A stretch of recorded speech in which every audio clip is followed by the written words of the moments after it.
Estamos en una nueva serie estudiando los libros de Jueces y Ruth, ¿ok? Jueces y Ruth son dos libros que están entre el comienzo de toda la Biblia, el Pentateuco, los primeros 5 libros, y Josué.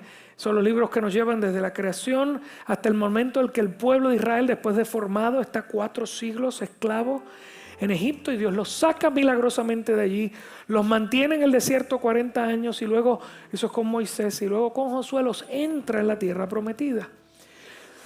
Y ya con Josué el pueblo ha entrado, ese es el libro de Josué que usted tiene allí, y entonces el libro de Jueces y de Ruth es un periodo entre Josué y la llegada del reinado de los reyes a Israel, ¿ok?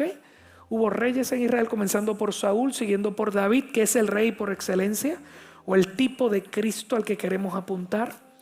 Pero entre Josué, que los entró como un gran libertador a aquel lugar, aquella tierra prometida, y la llegada de David para poner en orden un reino desordenado, tenemos este periodo donde está Jueces. De hecho, el último gran juez es Samuel, que es el profeta, y lo tenemos en el libro de 1 Samuel y 2 de Samuel.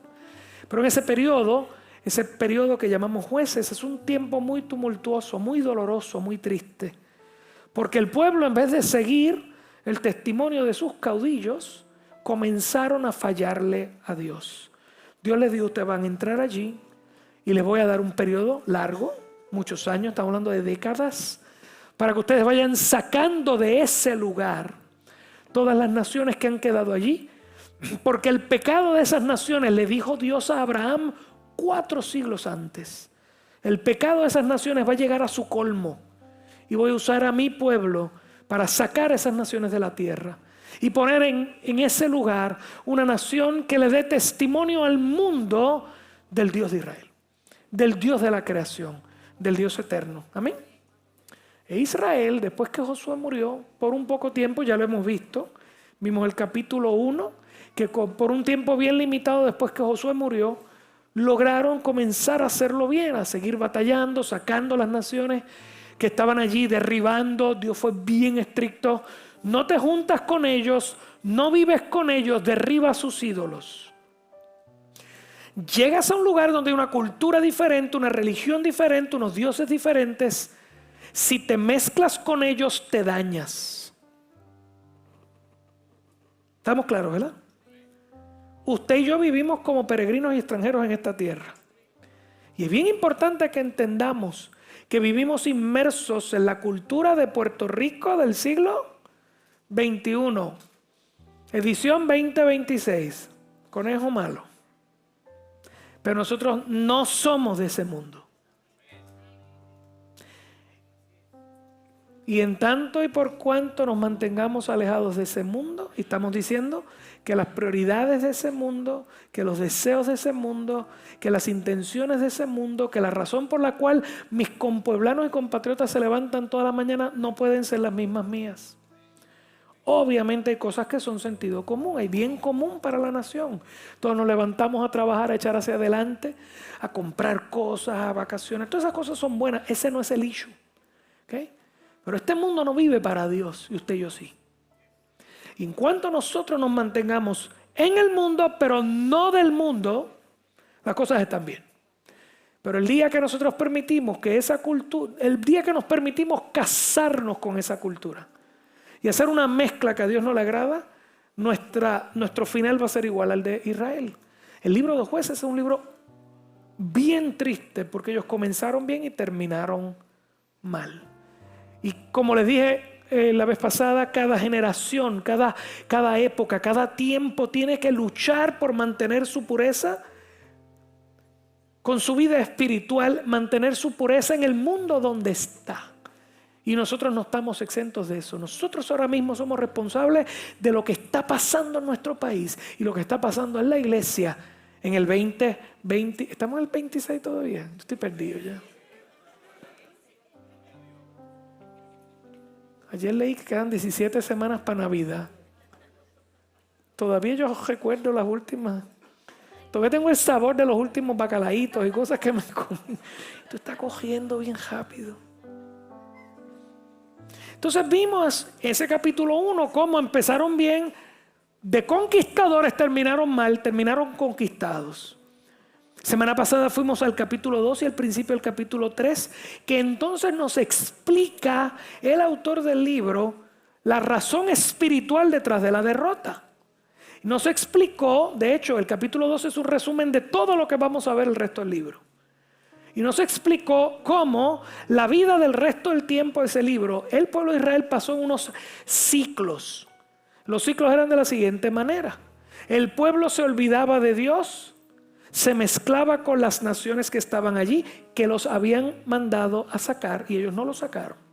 Eso lo vimos en el primer capítulo. Siguieron viviendo junto a ellos, le dieron sus hijos a sus hijas, tomaron de sus hijas para sus hijos. Mezclaron el linaje del Señor con el linaje del mundo. ¿Ok? Empezaron a doblarse entre los dioses de la tierra, olvidándose del Señor. Y es bien importante que entienda, vamos a ver en las diferentes historias, no es que Israel se olvida total, escúcheme bien por favor, no se olvida totalmente de Dios, es que mezclaron las cosas. Ellos seguían haciendo las fiestas de Israel, seguían teniendo el nombre del Señor sobre ellos, pero llenaron su casa de los dioses de los vecinos. Por eso cuando más adelante vayamos a ver a Gedeón, lo primero que Dios le dice a Gedeón, vete a casa de tu padre y destruye los ídolos que él tiene allí. Y si no me equivoco, después veremos, el padre de Gedeón era de linaje sacerdotal. Era una mezcla total. O sea, no, es como nosotros que no necesariamente dejamos de llamarnos cristianos, pero en nada, si lo hacemos mal, en nada dejaremos de parecernos al mundo. Ese es el cuidado que tenemos que tener. Y entonces vas a ver que ellos se mezclaron con las naciones de la tierra, no las sacaron de allí. Trajeron los ídolos y los unieron a lo que Jehová les pedía.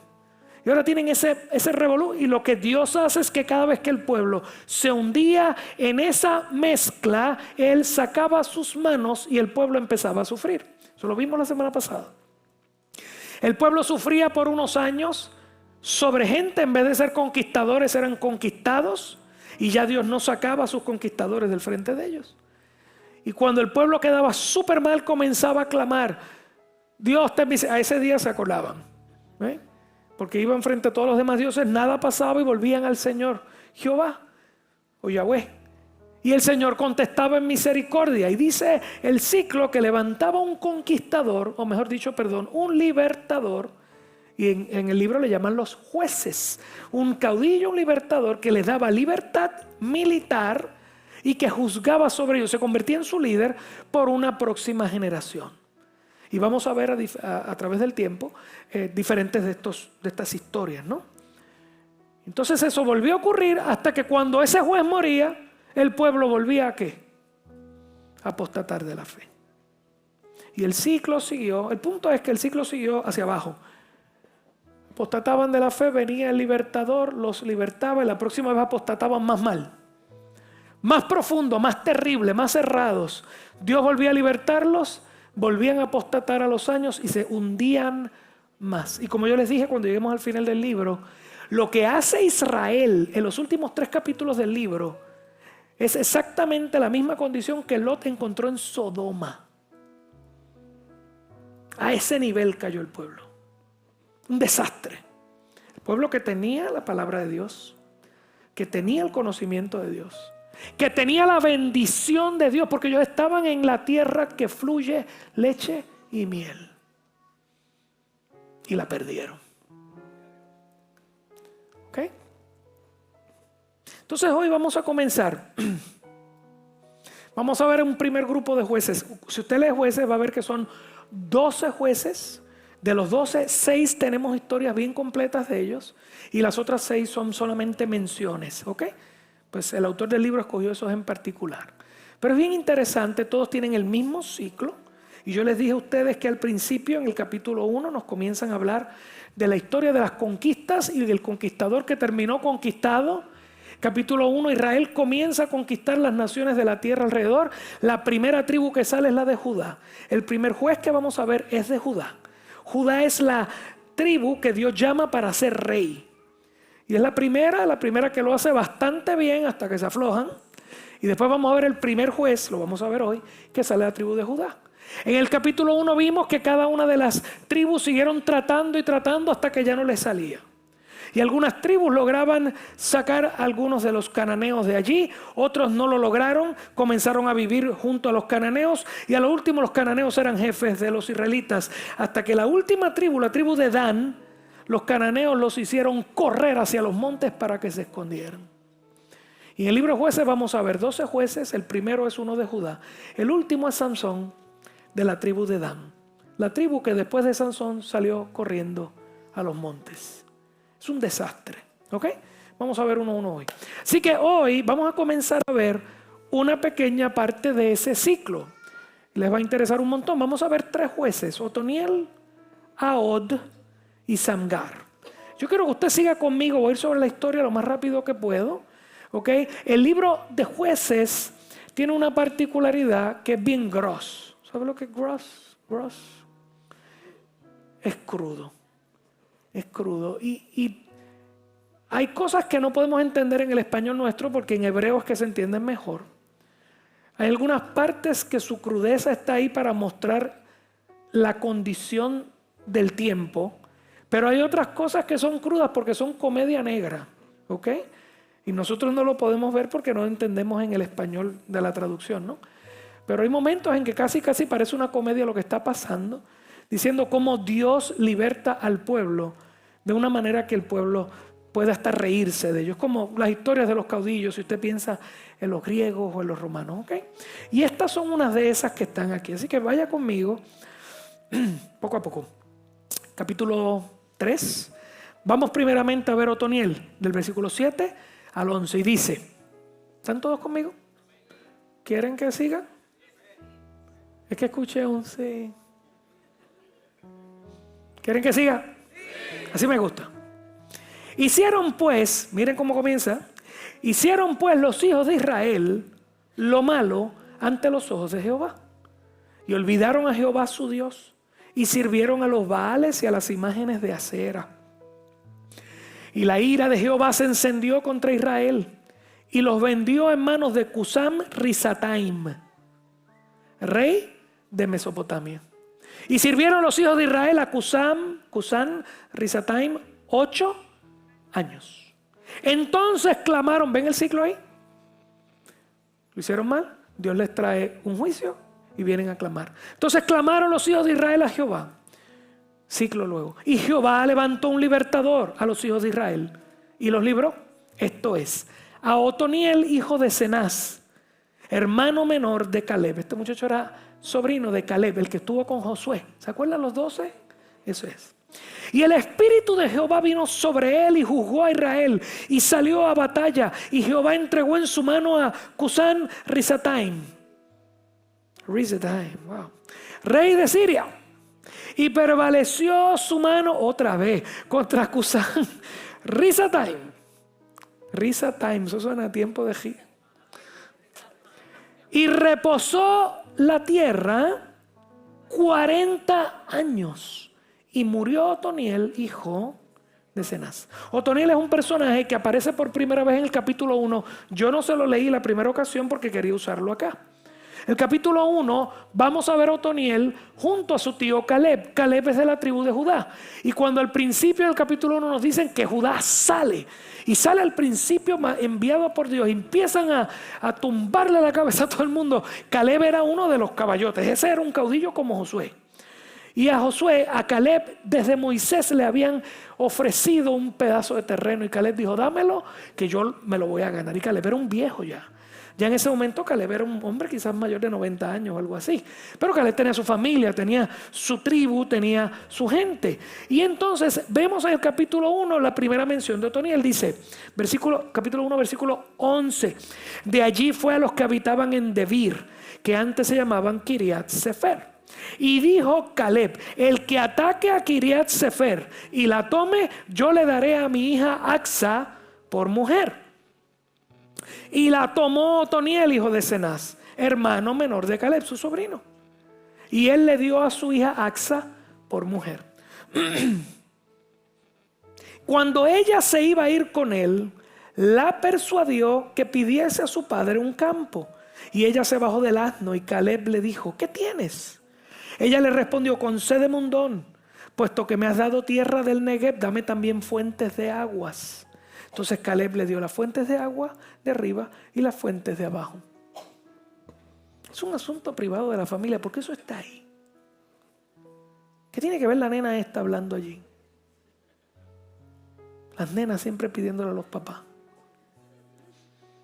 En ese momento, escúchame bien, Otoniel era un joven guerrero de la tribu de Judá, la tribu del linaje real, de una familia de caudillos, gente valiente.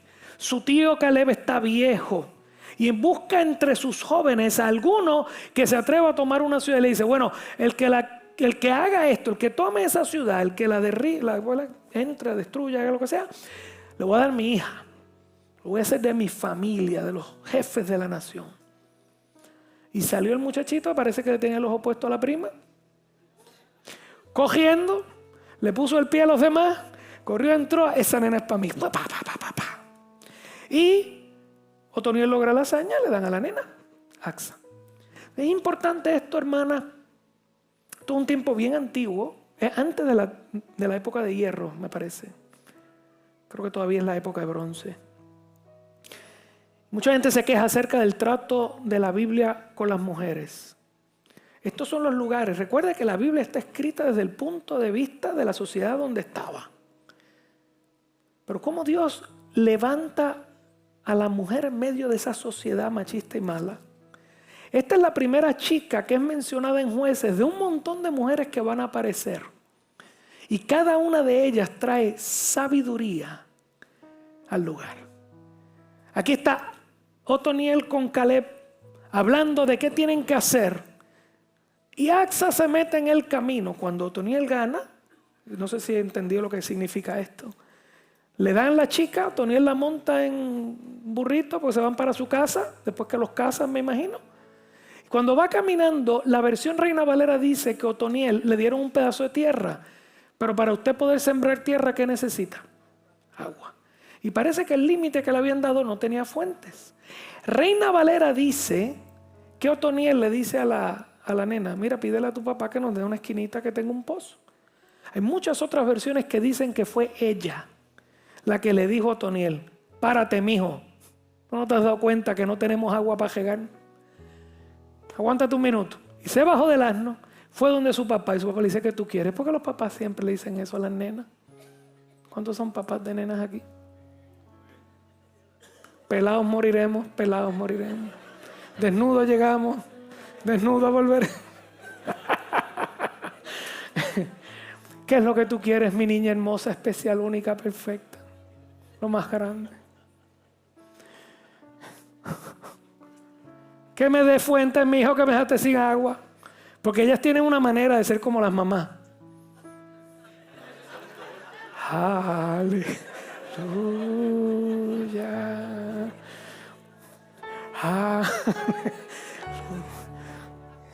Te salen las orejas de bujo, Javier.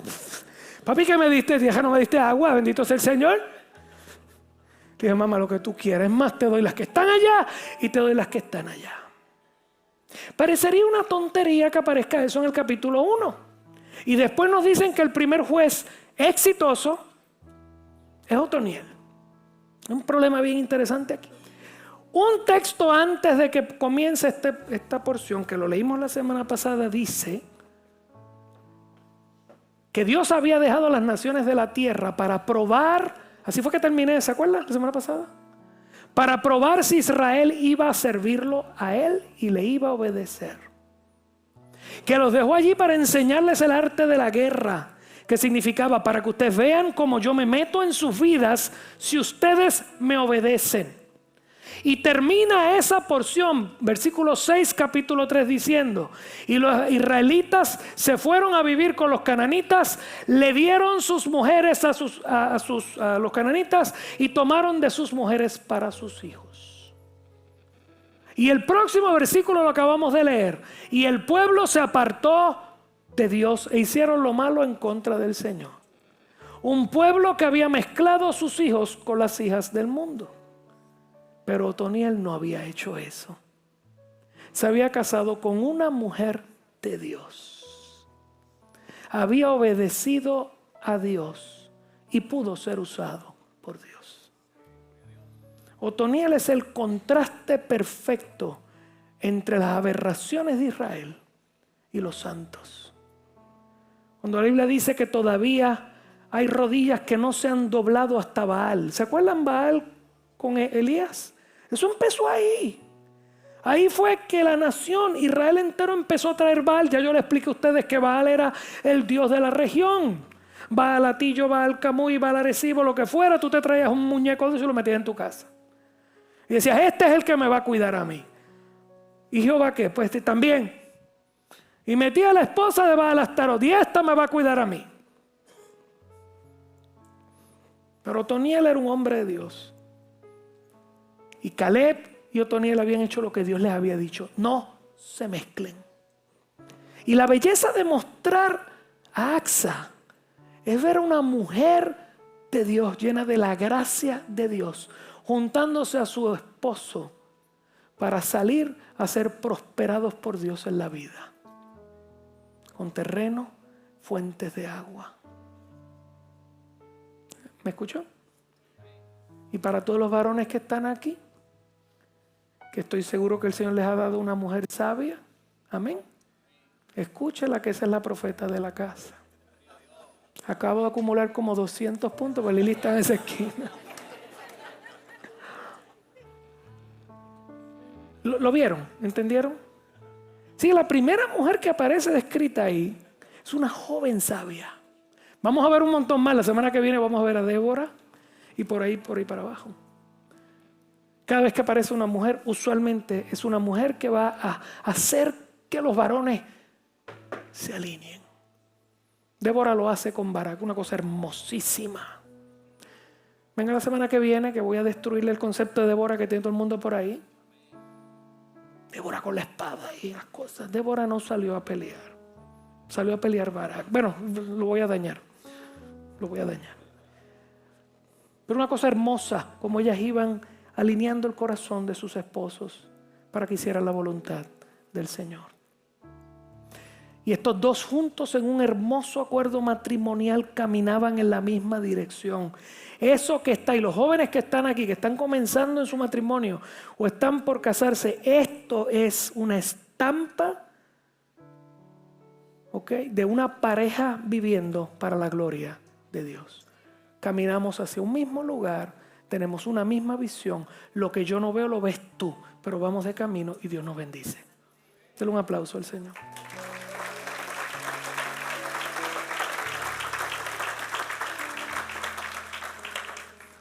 No hay matrimonio exitoso si no caminamos en la misma dirección. Nunca va a haberlo. Vamos a destruir nuestra casa. Y escúcheme bien, no vale la pena destruir nuestro hogar. Usualmente cuando lo destruimos porque uno de los dos, o los dos, en algún punto, dejaron de caminar a la misma dirección. Se soltaron del Señor. Y la cosa se destruyó. No vale la pena. Tengan mucho cuidado. Por favor. Ok. Cierro con Otoniel porque es mucho, pero bien rapidito. El nombre ese terrible del rey que me lo hicieron repetir 4 veces. ¿Cómo se llamaba? Risataim. El nombre es Cusam. Risataim en hebreo significa doblemente malo. Ese era el apodo que le tenían al muchachito ese que agarró al pueblo de Israel y los hizo añicos. Por 8 años los tuvo a cantazos y macetazos. Esa fue la primera vez que Dios sacó su mano. Y les puso al rey doblemente malo, que los tuvo por 8 años en una crisis. Ellos claman a Dios. Y entonces Dios le levanta a este joven, Otoniel, dice que el Espíritu de Dios vino sobre él y él se levantó sobre ese rey y lo venció. Eso es todo. Es una historia muy simple y tranquila. Y lo más hermoso es que usted ve 8 años de dolor y por causa de una persona que se levantó y devolvió el corazón del pueblo a Dios, el pueblo tuvo paz por 40 años.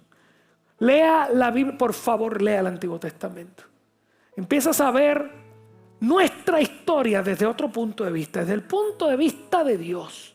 Estás hablando de 2 generaciones, ¿ok? La vida de Otoniel y la vida de sus hijos, bendecida porque una persona sirvió a Dios. Eso es exactamente igual en nuestras familias, en nuestros hogares, con nuestros hijos, con nuestros nietos. Lo que yo hago tiene mucho que ver lo que va a pasar por ahí para abajo. ¿No? ¿Están conmigo? Bien importante. 40 años de bendición. 40 años de bendición. La realidad es que si ese es el primer libertador que aparece en Jueces, todo va a estar bien. Porque así los quiero todos. Lamentablemente, mientras pasen los días, vamos a ver que cada uno de los libertadores tiene cada vez más defectos. Porque así como se hunde la nación completa en apostasía, los libertadores que Dios tiene que levantar a veces también están hundidos en apostasía. Y el libro de Jueces no nos esconde los defectos de la gente. Es bien importante que lo entiendas. Esto no es una mitología griega, es una realidad histórica. Y en la Biblia nunca nos esconden la maldad, el pecado y los errores de la gente que Dios usa, porque Dios los usa a pesar de ellos. Porque el plan de Dios es mucho más grande que tú y que yo solitos. ¿Están conmigo hasta ahí? Y eso nos debe advertir cómo nos debemos comportar, pero nos debe dar un poquito de consuelo de que Dios me quiere usar a pesar de mí. Díleselo, mira, que está a tu lado, dile, Dios te quiere usar a pesar de ti. Cabeciduro. ¿Ok?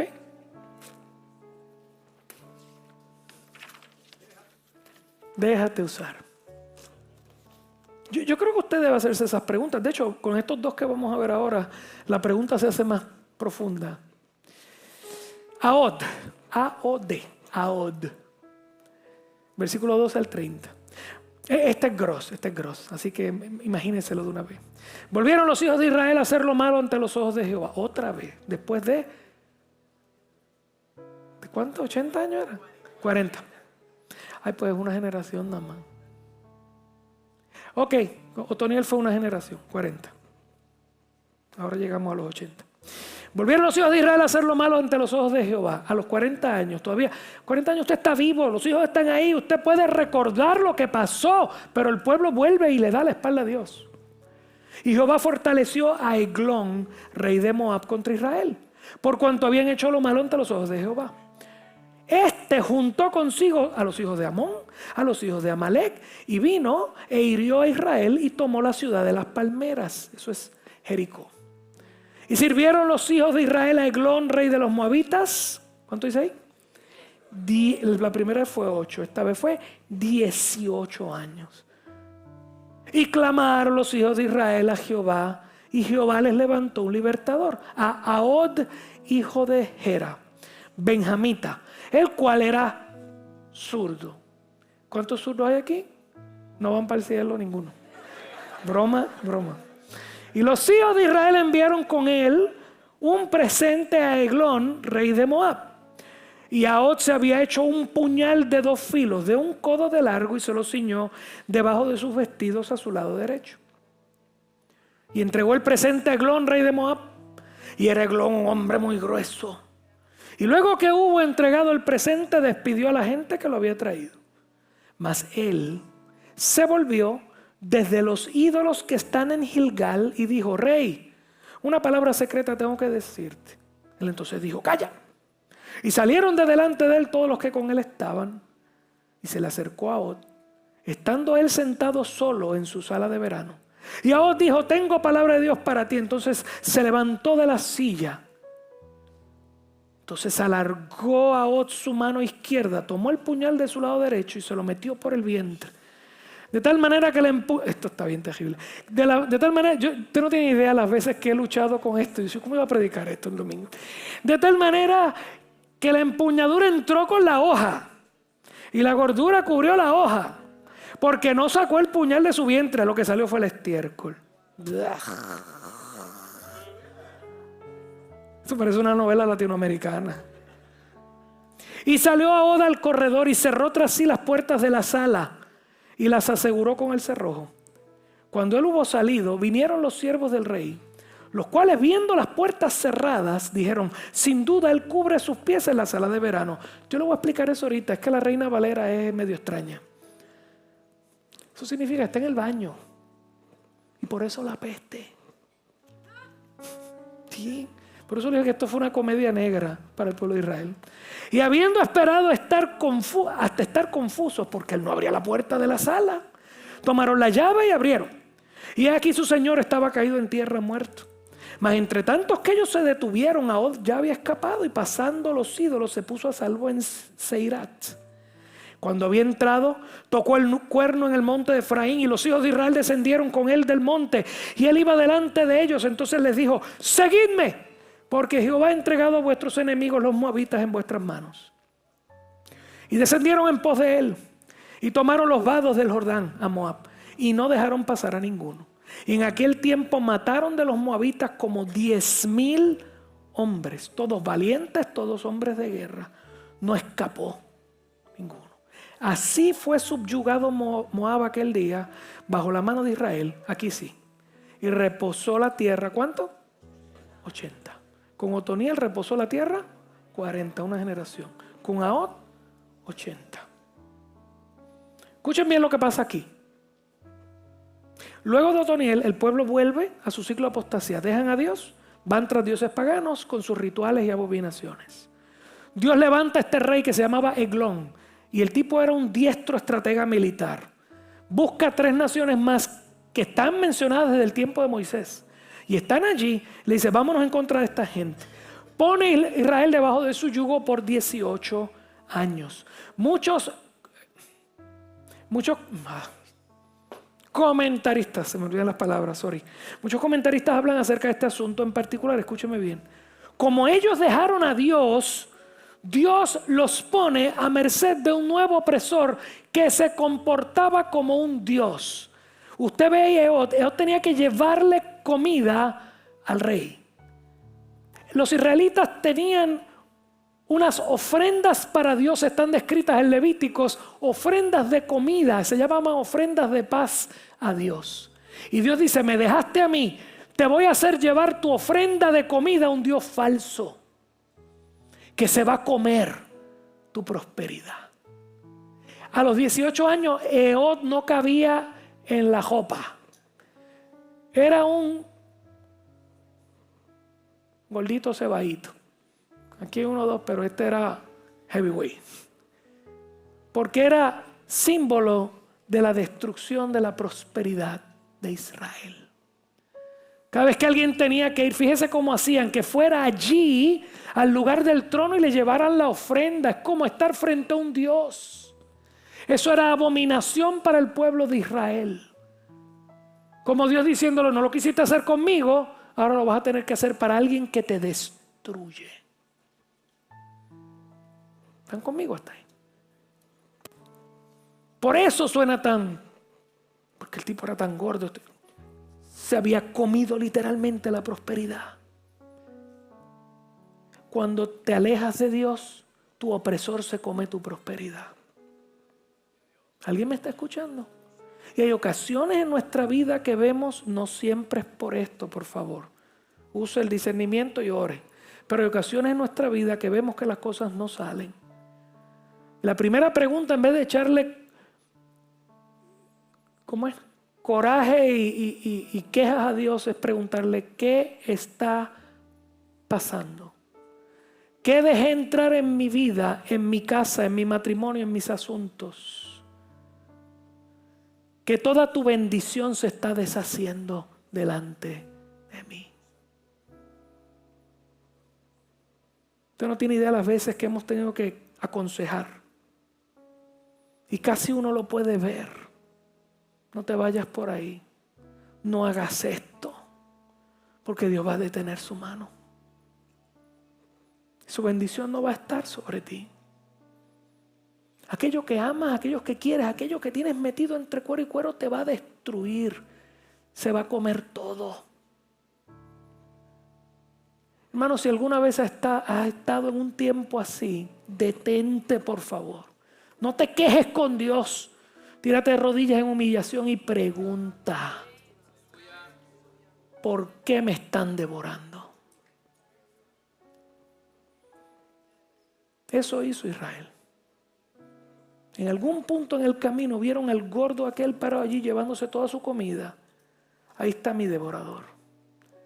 Y a ese lo dejé entrar yo en mi vida. Por eso la urgencia de Dios: no te mezcles con ellos. No metas sus ídolos en casa. No hagas lo que ellos hacen, porque saco mi mano y quedas tú destruido. Hermanos, esto es bien serio. Por favor, hágame caso. Llore, gima, hasta que Dios te conteste. Y lo que Dios te diga, hazlo. Dale un aplauso al Señor, por favor. En lo que le baja eso aquí.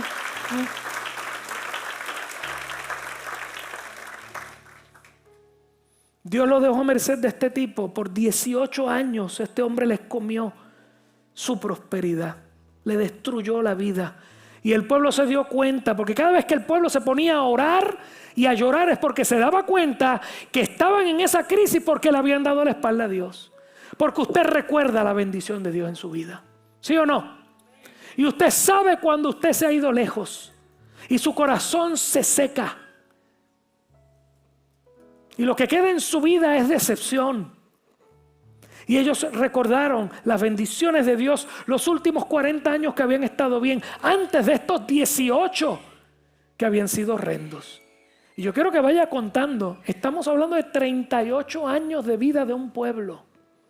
20 bajo la bendición de Dios, 18 bajo el desastre.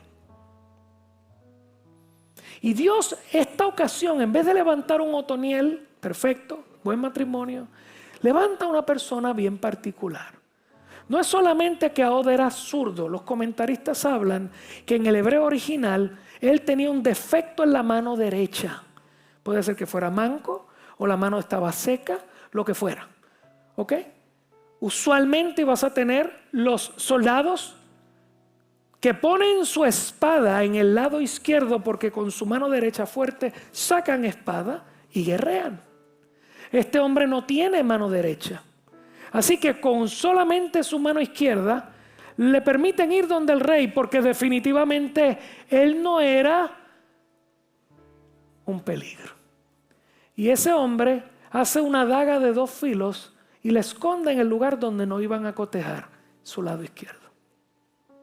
Así que él va con varias capas y una daga de doble filo para que hiciera daño de verdad. La mete aquí y va con su mano izquierda y quizás el muñoncito a la derecha, lo que fuera que tenía, y llega donde el rey y se arrodilla y se pone bien salamero y le da todo. Fíjense que comentan que pasaban desde un lugar donde había unos ídolos en Gilgal. Recuerden Gilgal. Gilgal era el sitio de donde Dios originalmente los había sacado para que fueran y conquistaran la nación. Ahora había unos ídolos hechos allí posiblemente por Israel. Y era un punto de conexión espiritualista mala.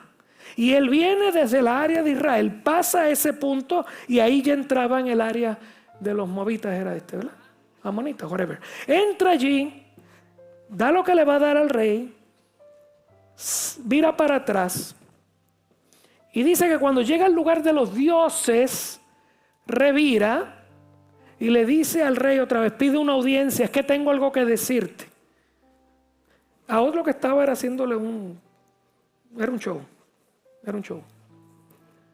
Como quien dice, llegué donde los dioses y allí hubo un oráculo y me dijeron algo para ti.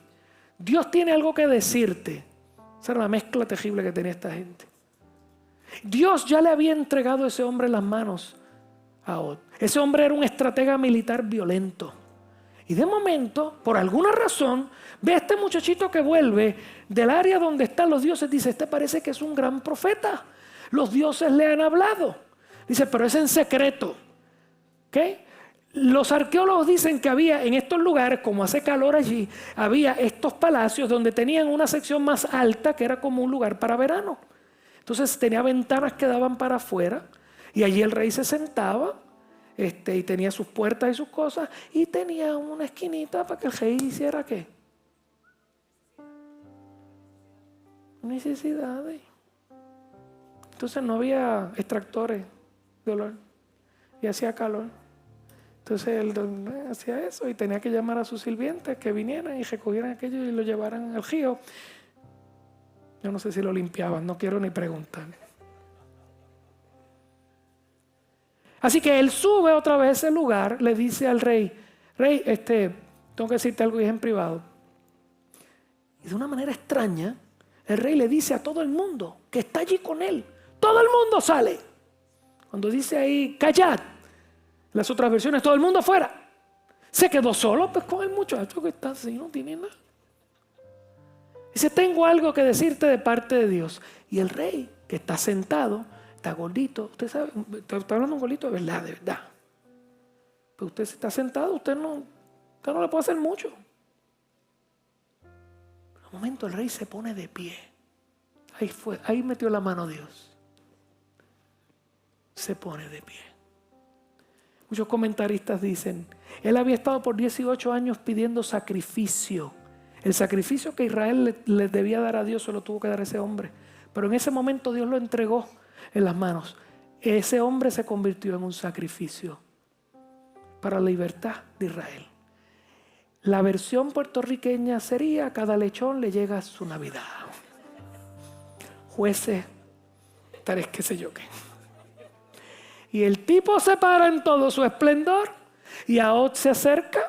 No tiene nada que hacer porque la manita está así. Cuando está bien cerca, mete su mano izquierda. ¡Ja! Y ahí entró. Y lo hizo con tanta fuerza porque no es fuerza humana. Dios hizo que ese hombre se parara. Dios hizo que este hombre metiera un poco más y mete la mano también. Suena tan gracioso y tan chistoso y tan... que el hombre se vacía allí. Entonces, las tripas se abrieron y se vacía con esa peste. Ya estaba todo cerrado, así que Ahod sale, cierra la puerta, quizás había unas llaves de la puerta allí, lo que sea, y se va. Y los que vienen ven la puerta cerrada y ¿qué pasa? El rey está en el baño. ¿Quién va a entrar a decirle que abre la puerta? Yo no. ¿Tú vas? No, yo no. Y pasa jato. Y bajan, y hacen café, y queso, y vuelven y suben. ¡Ay, mi madre! ¿Qué se comió este hombre? Esto está peor. ¿Quién entra? ¿Yo? No, tú. No, tú estás loco. Y Ahod estaba, con patita para que te quiero. Ven la providencia. Suena bien curioso, hermano, pero pues eso está ahí. Y cuando ya no pudieron más, porque decía, este hombre se murió.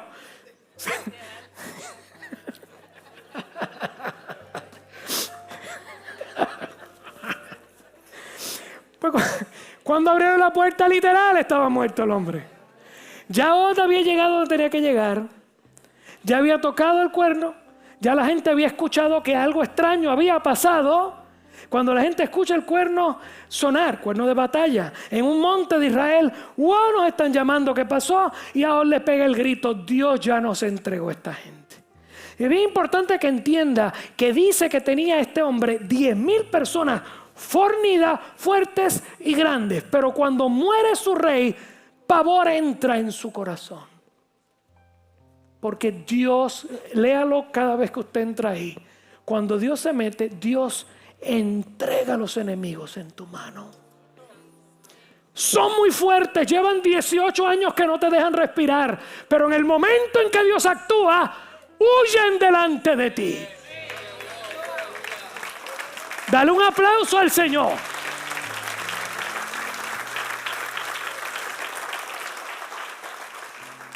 Esa es la diferencia entre el favor de Dios en tu vida y la mano de Dios quitada en contra tuya. No busques vivir en contra del favor de Dios. Yo te lo ruego con todas las fuerzas de mi alma. Mira tu casa, oculta tu vida. Mira tu corazón, por favor. Pregúntale a Dios qué está desordenado en tu vida y ponlo en orden. Tú no quieres que el favor de Dios salga de ti. Tú no quieres que la mano de Dios no esté en tu vida. No lo quieres. Cuando Él vuelve a estar a tu favor, todo está bien. ¿Okay? ¿Que va a haber días duros? Claro que sí. ¿Que pudiera haber enfermedad? No hay problema. ¿Que puede estar pelado? No hay problema. Pero la paz de Dios que sobrepasa todo entendimiento. Guarda tu corazón porque tú estás en el centro de su perfecta voluntad. Y tú lo sabes aquí, lo sabes aquí. Lo peor del mundo es haber estado en ese lugar de paz y ahora estar fuera de ahí. Aquí lo sabes y aquí lo sabes. No permanezcas ahí. El día que te vuelves a Dios, Él vuelve a tu vida y te trae gozo y paz. Dale un aplauso fuerte al Señor. Vamos.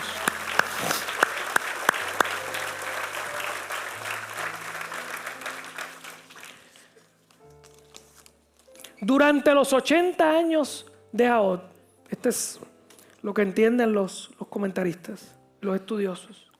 En algún momento, y si después usted ve el mapa de Israel, en algún momento llegaron los filisteos. Los filisteos son los antepasados de los palestinos que están en Gaza ahora mismo. Entonces, ese revolú que usted ve allí. Es en esta época que esos filisteos entran por Gaza. Y Gaza ya existía en este tiempo. Ellos entran, las primeras incursiones que hacen, las hacen en el tiempo de Ahod. Y Dios levanta a una persona muy extraña para asegurarse que los filisteos vuelven allá. Filisteos se quedan allí y en el segundo momento donde los vemos funcionar en contra de Israel es ¿con quién? ¿Con qué? Sansón. Será Sansón el de Gad, que es un área allí en la esquina cerca de Gaza. Y después de Sansón ya no pueden más y ahí es que Gad huye. Y después usted va a ver a Saúl y a David trabajando con esos filisteos. Es una historia bien terrible que tienen estas dos naciones hace mucho tiempo. ¿Okay? En el tiempo de Ahod es la primera vez que entra y todo el mundo hace un consenso de que fue en los mismos 80 años que hubo esa entrada de los filisteos. Y Dios levanta a una persona muy extraña para asegurarse que los filisteos, para asegurarse que la paz que Él le había dado al país se quedaba. Versículo 31, capítulo 3. Después de él fue Samgar, hijo de Anat, el cual mató a 600 hombres de los filisteos con una aguijada de bueyes. Y él también salvó a Israel. ¿Por qué entendemos que fue en los mismos 80 años? Porque el próximo capítulo comienza diciendo, después de los 80 años de Ahod, el pueblo volvió a olvidarse. Así que estamos en el mismo periodo. Durante esos 80 años de paz, los filisteos llegan a la región de la costa en el área de Gaza, comienzan a hacer incursiones. Dios levanta esta figura muy extraña del que se sabe muy poco. Samgar, hijo de Anat.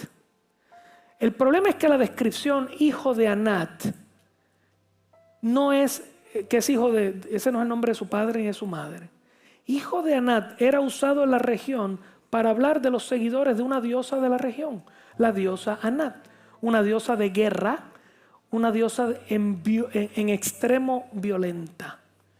El texto dice que Samgar, en un arrebato de fuerza, agarra la guijada. La guijada era un palo largo que tenía en la punta un poquito de hierro, ¿no? Una punta de hierro, para ir llevando los bueyes en el camino y si se movían le daban con el palo. ¿Me entendieron? Así que estamos hablando de algo de agricultura. Y de alguna manera, Anat, este muchacho Samgar, ve a los filisteos entrando por los montes, agarra el palo y algo Dios hizo con él. En la historia bíblica hay varios relatos donde una sola persona mata una cantidad increíble de enemigos. Y obviamente la idea es que entendamos que es fuerza sobrenatural de parte de Dios. Este muchacho está en el campo, él ve la entrada de los filisteos y con el palo que tenía en la mano salió cogiendo como un loco. Yo no sé qué le vieron los filisteos. Y él fue detrás de ellos y mató 600. Eso es imposible. Pero lo que es imposible para el hombre es posible para Dios. Pero lo curioso es que el tipo aparentemente no es ni israelita. Y si lo es, todavía o si era un pagano convertido, todavía mantenía su nombre de su paganismo. o si es un israelita que se había metido al paganismo y había puesto ese nombre, peor. ¿Y por qué Dios lo usó? Uno, porque Dios hace como quiere. Dos, porque hay muchos momentos donde usa al impío para traer juicio sobre su pueblo. Y en este caso usó un impío para salvar a su pueblo. Esos son los primeros 3 jueces que vemos en esta historia. Yo necesito que usted medite en este momento conmigo. ¿Están todos aquí? ¿Están pensando todavía en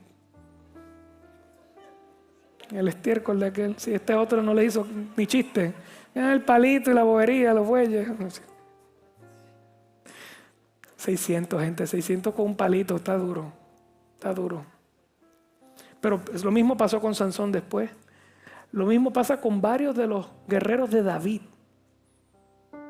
¿Ok? Es una cosa bien particular. Dios demuestra su poder en los momentos en que el pueblo lo necesita. Yo quiero que ustedes terminen esta mañana conmigo. Después de todo lo que te he hablado, por favor, escúchame bien. ¿Dónde tú y yo estamos ubicados en el plan de Dios para los días que estamos viviendo? Porque tú y yo no somos bobos, sabemos los días que estamos viviendo. Podemos ver el estado de nuestra sociedad, el estado de nuestra juventud, el estado de nuestra vejez. La descomposición moral de nuestra isla la conocemos. Y no es que no estaba así antes, es que honestamente ahora está peor. ¿Sí o no? Pues toda la vida ha habido pecado. Todas las sociedades, cuando mi abuelo vivía, cuando el bisabuelo vivía, en todo tiempo había adúlteros, había fornicarios, había alcohólicos, tramposos, corruptos. Pero la realidad es que la cosa se ha degenerado bien, bien fuerte. Y tú y yo estamos aquí. Y tú y yo somos hijos de Dios y siervos del Altísimo en este tiempo, con esta cultura que nos rodea, con los valores que esta cultura tiene, con los principios en los que se mueve. Tú y yo estamos aquí. Y tenemos una encomienda de Dios en nuestra generación. Usted sabe que nuestro pueblo está en una crisis física, violencia en las calles brutal, económica, tenemos el Estado en quiebra, y espiritual. Nuestros héroes, que hay uno de ellos que estaba cantando anoche y vuelve creo que hoy, son blasfemadores inmorales. Y esos son los héroes de nuestra nación. Nuestra nación ya no es la isla del cordero, es la isla del conejo. Así nos conoce el mundo. Blasfemadores inmorales. Cientos de miles o decenas de miles llegan allí a gritarle al nuevo Dios. Y por 80, 60, 80 años ese no era el Dios de esta nación. Aquí había vergüenza. ¿Sí o no? Yo creo que sí. En esta nación había vergüenza. ¿Sabe qué? Dios todavía está dispuesto a salvar a Puerto Rico. Él lo hace de generación en generación, generación. Nosotros nos toca esta. Y nos toca esta porque detrás de nosotros vienen nuestros hijos. Y tenemos que dejar 40 años limpios por lo menos. Si podemos dejar 80, mejor. Hijos y nietos. Pero nos toca a nosotros arreglar esta para que la próxima esté bien.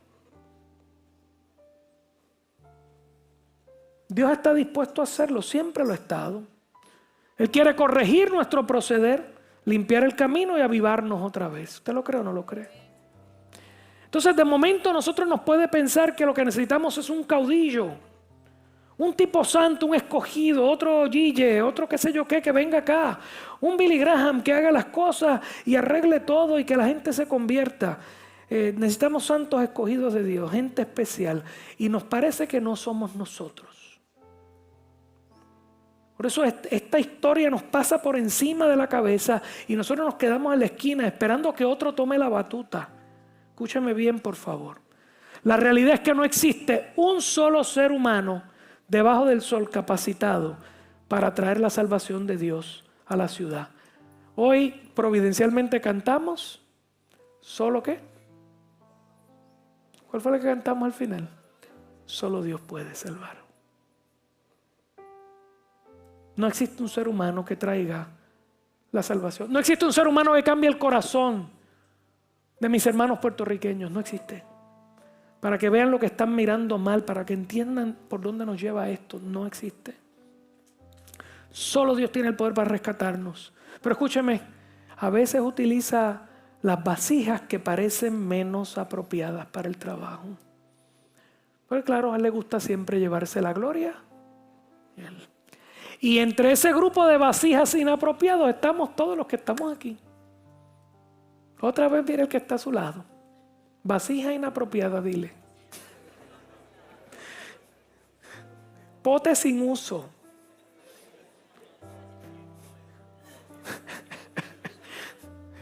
Lata corroída. No sé qué más decir. Míralo. Poeta explotado.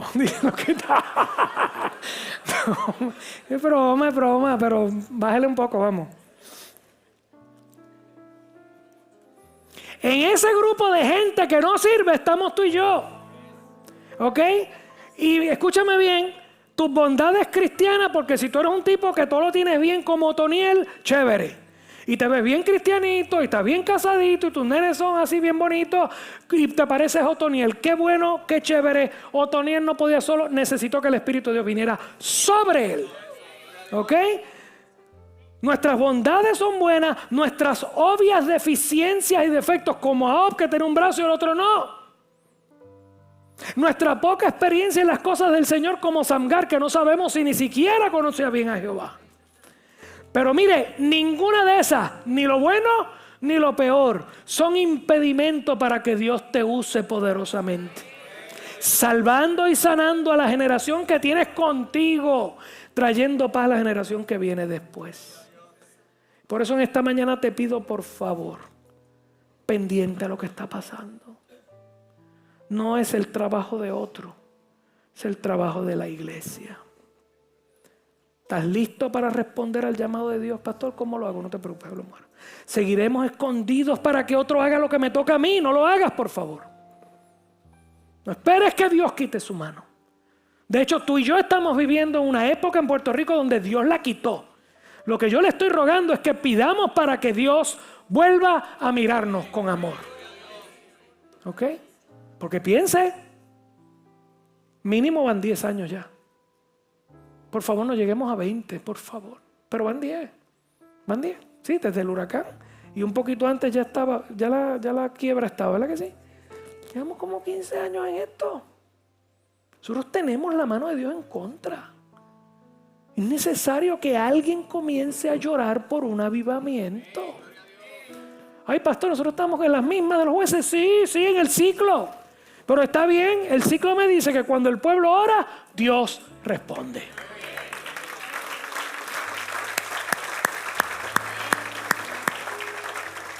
Que Dios nos responda, por favor, no se esconda en nuestra responsabilidad. Pastor, ¿cuál es mi responsabilidad? Lo que te dije ahorita, mira hacia adentro, mira tu casa, mira tu vida. Si estás casado con el mundo, pero es que no entiendo, no te preocupes, pregúntale a Dios, Él te va a responder. Pregúntale a Dios que Él te va a decir lo que está bien y lo que está mal. Pues son cosas tuyas particulares que has dejado entrar en tu vida, en la vida de tu casa. Señor, límpiame, pon en orden mi casa, pon en orden mi matrimonio, pon en orden mi vida. Ayúdame a darle testimonio a mis hijos, a mis nietos. Pídele a Dios primero limpieza y pureza para tu vida y tu casa. Y segundo, dile, yo necesito que me hagas entender, que me permitas ver las cosas como tú las ves.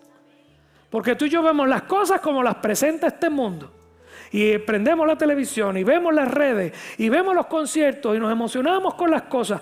Lo digo porque yo me incluyo. Y eso se ve bien y esto está aquí. De momento nos vamos amoldando a este mundo y Dios tiene que decirnos para, que los valores de ellos no son los tuyos. Dile, Señor, limpia mi corazón. Déjame ver a mi país como tú lo ves. Cuando Dios te muestra en su misericordia lo que Él ve, pidámosle a Dios por la salvación de esta patria. Dios nos va a avivar, Dios nos va a usar. Pastor, ¿y cómo me va a usar? Los otros días escuché a alguien otra vez con la bendita pelea. La iglesia está escondida en las cuatro paredes. No, si nosotros estamos aquí, ¿cuánto? 2 horas. Usted pasa toda la semana metido aquí. ¿Dónde usted está toda la semana? En la tienda, en el negocio, en el trabajo, en casa. La iglesia no está escondida. Ahora, si tú sales de aquí y tú te escondes para que nadie sepa que eres cristiano, bueno, eso ya estamos escondidos. Pero si les va, aleluya. Es buen momento. 1, 2 y 3. Aleluya. Aleluya. Ah, qué lindo es. La, la, la. Pero si cuando salgas por ahí ahorita, dedicas un ratito primero a hacer esas 2 preguntas, Señor, ¿qué está mal? ¿Qué está equivocado? ¿Qué está desordenado? ¿Qué deje entrar? Límpiame. Y segundo, Señor, déjame ver lo que tú ves, porque quiero pensar como tú piensas. Quiero entender lo que tú entiendes. 2. La tercera es, déjame actuar para salvar vidas. Y esta misma semana, alguien Dios te va a poner de frente. Alguien. Para una oración. Para un abrazo. Para que lo escuches. Para que le digas, al menos tú necesitas a Dios. Ahí vamos a estar regados por el mundo. ¿Ok? Como ¿cómo se llama? La levadura. Contaminando Puerto Rico con el evangelio. Y un montón de gente afuera que está en una crisis brutal. Por favor, dile a Dios, ay Señor, que esa persona vea a mi pastor. Señor, ponme a alguien al frente hoy a mí. Y si tiene una crisis bien dura, mejor dámelo. Porque mientras más dura la crisis, más lindo va a ser el milagro. Y me vas a usar a mí para tu gloria. Vamos a darle un aplauso al Señor. Bien fuerte. ¿Qué tengo que poner en orden? ¿Cómo están las cosas? Y dame a alguien y úsame para tu gloria.